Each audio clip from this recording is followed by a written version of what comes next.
Acabou a diplomacia dos sorrisos. O Ocidente acabou de avisar oficialmente que vai fechar-se numa fortaleza para poder se proteger. E quem está do lado de fora, assim como nós em África ou na América Latina, vai precisar de entender o recado agora. Eu sou o João Maloco, falo diretamente de Angola e hoje vamos analisar um discurso bombástico de Marco Rubio, o secretário de Estado dos Estados Unidos da América na Alemanha. Ele disse com todas as letras que a imigração é uma crise que está a desestabilizar completamente o Ocidente e isso poderá ter os seus dias contados. Mas o que isso significa para o teu passaporte, o teu visto? O que isso significa para a economia angolana ou do Brasil? E para o futuro das relações internacionais? É o que vamos ver agora. Então fique ligado até o final do vídeo para você entender melhor acerca dessa jogada toda. Eu sou o João Maloco e estou aqui para fazer uma análise completa acerca desta ocorrência. Bom, primeiro vamos aos fatos. No dia 14 de fevereiro, ontem, decorreu a Conferência de Segurança. Isto foi em Munique, na Alemanha. E ao longo desta conferência, esteve presente também o secretário de Estado dos Estados Unidos, o senhor Marco Rubio. Mas ele não foi lá para fazer simplesmente amigos, essa toda a diplomacia e tudo mais. Não. Marco Rubio esteve lá na Alemanha para poder ditar as regras da nova era de Trump. É isso mesmo. Marco Rubio esteve lá e disse muita coisa que poderá mudar a visão mundial acerca do Ocidente. Praticamente ele foi lá ditar novas regras de Donald Trump. E isso aqui vai causar um grande impacto a nível mundial, mas principalmente para a região sul do globo. Falo mesmo basicamente de Angola, principalmente, Brasil, toda a África subsaariana, América Latina. E ele usou uma frase, que esta frase que ele disse, eu creio que isso vai soar como um alarme, um grande alarme em todas as embaixadas dos Estados Unidos a nível mundial. O Rubio disse o seguinte: é preciso renovar a maior civilização da história e que a imigração em massa não é apenas um problema, é uma ameaça à soberania. Quando o Rubio fala da maior civilização da história, ele está basicamente a se referir ao povo judaico-cristão ocidental, praticamente o Ocidente, que é os Estados Unidos e a Europa, que ele caracteriza como a maior civilização da história. Então, praticamente o Rubio está a reconhecer que os Estados Unidos, ou seja, o Ocidente, passou anos e anos a pedir desculpas pelo colonialismo e aceitar o multiculturalismo no Ocidente. Mas só que essa fase basicamente está a chegar ao fim, porque eles estão a notar, os Estados Unidos estão a notar que em função dessa imigração em massa, os seus países estão a se tornar muito desorganizados. Basicamente, os imigrantes é que agora estão a ditar as regras nos países onde eles estão a ir emigrar. Praticamente, eles querem voltar a ter o orgulho dos valores ocidentais tradicionais e eles querem parar de ter aquela vergonha de serem poderosos, aceitar o politicamente correto. Bom, atualmente, ou normalmente, diz-se que a imigração tem sido um problema humanitário ou então um problema econômico. Só que Marco Rubio mudou o nível. Ele agora diz que a imigração é uma ameaça à soberania. Por quê? Porque com esse nível elevado de imigrantes para o Ocidente, praticamente os países ou as fronteiras estão a perder o controle de quem entra e quem sai. Basicamente, a soberania está a baixar de nível. Então é nisso que Marco Rubio está a se referir. E praticamente os Estados Unidos já não querem mais aceitar o multiculturalismo. Por quê? Quando a imigração é demais, basicamente, os Estados Unidos, vamos nos referir ainda nos Estados Unidos, os Estados Unidos estão a receber muita população da Síria, do Paquistão, do Brasil, de Angola e outros países de África, assim como outros países latinos também, estão a ir lá e estão a implementar as suas culturas. Basicamente, os Estados Unidos têm medo de perder a verdadeira cultura tradicional dos Estados Unidos, do Ocidente, e aquilo vai se tornar um país diferente. Praticamente daqui a uns, se formos olhar daqui para frente, daqui a uns 50 anos ou daqui a uns 100 anos, basicamente a cultura do Ocidente vai ser completamente transformada em função da imigração em massa, que as fronteiras estão a perder o controle de quem entra e quem sai. Então a ideia de Marco Rubio é mesmo fechar os portões e criar uma fortaleza entre os Estados Unidos e a Europa, para que nós que estamos embaixo, que estamos no sul, tenhamos os nossos dias contados em caso de imigração, tenhamos as portas mais fechadas ainda. Imagina você na sua casa, você convida alguém para ir jantar em sua casa, essa pessoa vai, vos visita, conversam, jantam e depois ele regressa na casa dele. Isso aqui é uma visita, está tudo controlado. Mas agora, se esta pessoa vai na sua casa, quer tirar a mesa daqui e colocar aí, quer dormir lá, quer tirar o sofá daqui e meter em outro sítio, quer trocar o canal, isso aqui torna-se um descontrole. Praticamente o dono da casa já não consegue ter controle sobre esta visita. Então é basicamente este receio que o Donald Trump tem. Por isso é que o Marco Rubio deu essas declarações durante a Conferência de Segurança. Então, se a imigração está sendo vista como uma ameaça à segurança, neste caso, para você conseguir um visto de trabalho para Portugal ou um visto de turismo, tanto para Portugal como para os Estados Unidos ou para a França, isso vai ser agora praticamente 10 vezes mais difícil de você conseguir esse visto. Por quê? As embaixadas ou os consulados já não vão analisar o teu pedido como um visto normal. Agora eles vão tratar cada pedido como um risco à segurança do seu país. Então isso vai ser mais difícil ainda. E por outra, a ajuda humanitária. Para aqueles que estão lá como refugiados ou asilados, eu creio que também as ajudas que têm dado ou vão ser cortados a 50%, ou que mais vai baixar bastante. Praticamente os investimentos já não vão ser mais para imigração, mão de obra, refugiado ou pedidos de asilo. Os investimentos agora serão mais para a segurança das fronteiras, serão mais para armamento, para as fortalezas, as fronteiras e tudo mais, do que para receber ou ajudar humanitariamente os imigrantes, os refugiados, os asilados. Por quê? Porque isso será para eles uma ameaça à segurança do país. Então, basicamente, aquele sonho de portas abertas, imigração e tudo mais, acabou. Eu digo assim que acabou. Ou, pelo menos, vai se tornar um pouco mais difícil.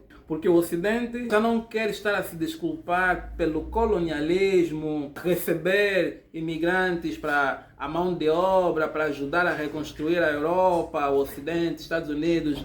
Já não estão a pensar mais nisso. Isso aqui basicamente acabou. Eles agora estão a preferir gastar dinheiro para deportações, armamentos, reforçar as fronteiras e tudo mais. E isso não é só sobre pessoas. Isso também é sobre dinheiro.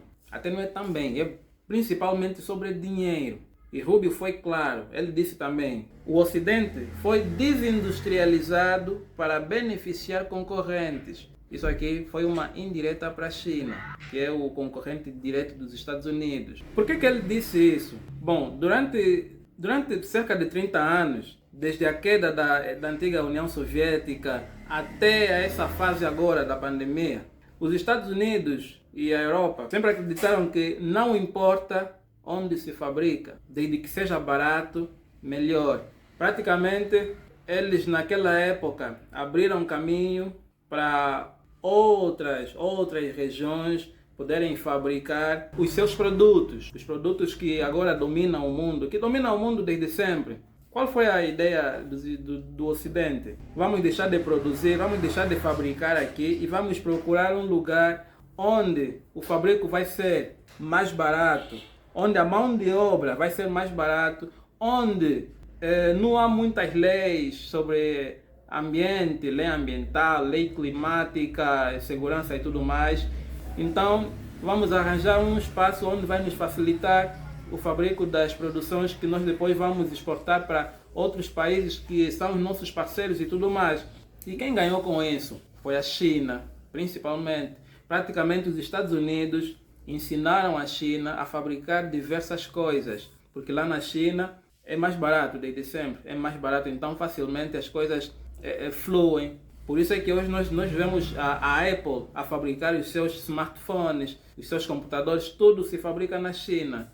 iPhone fabrica-se na China, mesmo a própria Nike, as roupas, todos os produtos da Nike não se fabrica nos Estados Unidos, fabrica-se na China. GM fabrica-se na China. Praticamente o Ocidente ficou com design, marketing, serviços de banco, notícias, jornais, tudo isso aqui ficou com o Ocidente. Enquanto que a China começou a fabricar aço, navio, chips, medicamentos, armamentos. Então, tudo isso deixaram para o Oriente, onde era mais barato. E por anos as coisas foram indo assim. Agora, hoje, o Marco Rubio, ou Donald Trump, porque Marco Rubio praticamente transmitiu a mensagem de Donald Trump. Essas todas as ideias são mesmo de Donald Trump. Trump viu que nós estamos a perder força. Nós é que ensinamos a China a ser o que são hoje. Demos muita asa na China. E isso aqui agora acabou. Por isso é que ele diz esse termo de desindustrialização. E eles começaram a perceber isso a partir do momento da pandemia. Quando o Ocidente queria fabricar máscara, mas deu-se conta que dependia da China. E o epicentro da pandemia foi mesmo na China. Então eles na altura queriam aumentar a produção de máscaras para não depender simplesmente da China. Mas deram conta que precisam sempre do apoio da China na produção de máscaras, medicamentos, armamento e tudo mais. Por isso é que agora querem reverter a história. Então, se o Ocidente quer voltar a industrializar-se, eles já não precisam de produto final, mas sim, eles precisam agora de matéria-prima bruta.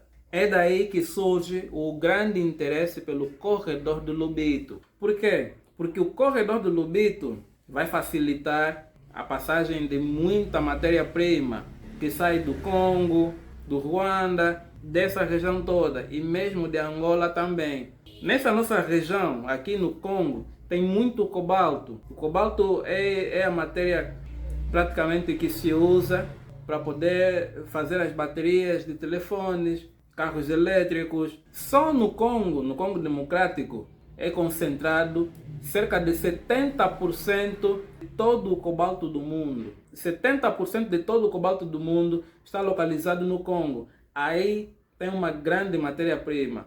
Imagine só o cobalto. Agora, quanto mais a outras matérias-primas. Então, é isso que os Estados Unidos querem. É por isso que nós estamos a ver agora essa grande luta para poder se investir aqui no nosso corredor do Lobito, porque isso aqui vai facilitar muito a reindustrialização do Ocidente, de modo a não dependerem tanto da China e arredores. E Rubio ainda foi muito longe, dizendo que a ONU não tem respostas. Praticamente Donald Trump já não acredita mais na ONU. Eles dizem que a ONU agora perde muito tempo com os papéis, perde muito tempo com os debates. Basicamente a ONU perdeu força no que toca às decisões dos Estados Unidos e futuramente do próprio Ocidente. Por isso é que Donald Trump criou o seu próprio conselho, porque para eles a ONU está velha demais, a ONU já não tem poder, a ONU já não tem força.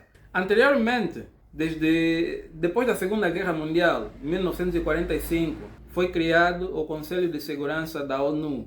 Nesta época, depois da Segunda Grande Guerra, nenhum país do mundo poderia atacar um outro país sem autorização do Conselho de Segurança da ONU. Quando havia conflitos de ideias entre dois países ou mais, nenhum deles deveria partir para o ataque. Tinham primeiro que acertar as contas com o Conselho de Segurança da ONU. Este conselho era composto, até hoje existe, é composto por vários países e é ali onde vai haver debates, votações e até chegar à decisão de se vai haver ataques frontais, se vai haver uso de armas, se vai haver guerra ou não. Tudo isso dependia das decisões que saíssem do Conselho de Segurança da ONU. E isso protegia sempre os países pequenos como o nosso, Angola principalmente, Brasil. Basicamente, o Conselho de Segurança tem sido sempre o nosso escudo. Só que, praticamente, Donald Trump rompeu isso. Se eles se sentirem inseguros, eles já não vão esperar até o Conselho de Segurança resolver. Eles agora decidem sozinhos e acionam sozinhos mesmo. Isso aconteceu. Nós estamos a ver aqui o caso de Nicolás Maduro. Nicolás Maduro foi capturado no seu próprio país, praticamente foi raptado no seu próprio país e levado para os Estados Unidos e está respondendo lá nos Estados Unidos. Isso é uma coisa que quebra completamente as regras do Conselho de Segurança, quebra as normas da ONU. Mas pronto, né? Estados Unidos, todos nós sabemos. Agora com essa liderança de Donald Trump, estamos a ver coisas que basicamente nunca poderíamos ver, nunca iríamos imaginar que acontecessem, mas hoje estamos a ver. E isso vai criando medo para com outros países. Imagina se a Rússia capturar o Volodymyr Zelensky, presidente da Ucrânia. Ou se a China também capturar o presidente de Taiwan. Porque Taiwan também é China, praticamente é uma China separada, que até hoje não se entende. Imagina se um dia o presidente da China ir lá também capturar o presidente do Taiwan. Ou pior ainda, se Donald Trump amanhã vir capturar um presidente de um dos países africanos também. Isso vai causar uma instabilidade. Agora, se o Rubio diz que a ONU já não tem poder e por isso eles criaram as suas próprias leis, criaram o seu próprio conselho, quer dizer então que esse escudo para nós, os países do Sul, desapareceu. Praticamente desapareceu. Agora aqui o que manda aqui agora é a lei dos mais fortes. Voltamos novamente nessa lei dos mais fortes. Bom, o resumo dessa conferência de segurança que decorreu em Munique é simples. O Norte está com medo e vai reagir com força. E a Europa, que antes tentava ser independente, agora aceita a liderança americana. Ursula von der Leyen disse que ficou tranquila e o Reino Unido chamou a Europa de um gigante adormecido que precisa ser acordado. E nós aqui no Sul devemos acordar também. Se eles se fecham para proteger a civilização deles, nós temos que fortalecer a nossa. Então não espere que as portas se abram. Construa a sua casa aqui. Eu sou o João Maloco e se você quer entender o mundo sem filtros, inscreva-se aqui no canal. A análise aqui é real. Fique bem e até a próxima.